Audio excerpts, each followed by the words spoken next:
அஸ்ஸலாமு அலைக்கும் வரஹ்மத்துல்லாஹி வபரகாத்துஹு.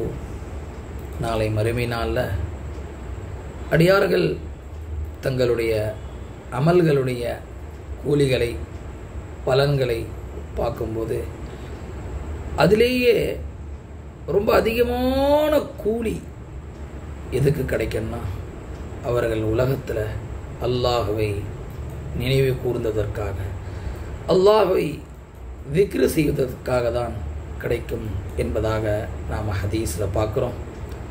அந்த ஹதீஸுடைய அடிப்படையில் தான் இப்னுல் கையும் ரஹிமஹுல்லாஹ் கூறுகிறார்கள், எப்போல்லாம் மனிதர்கள் திக்ரு செய்வாங்களோ அப்போல்லாம் மலக்குமார்கள் அவர்களுக்காக வேண்டி மாளிகையை சுருக்கத்தில் கட்டிகிட்டே இருப்பாங்களாம்.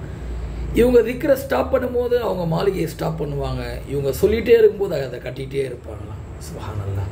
எனவே அல்லாஹ்வை அதிகமாக திக்ரு செய்வதற்கு அல்லாஹ் நமக்கு அருள் புரிவானாக. ஆமீன். அஸ்ஸலாமு அலைக்கும்.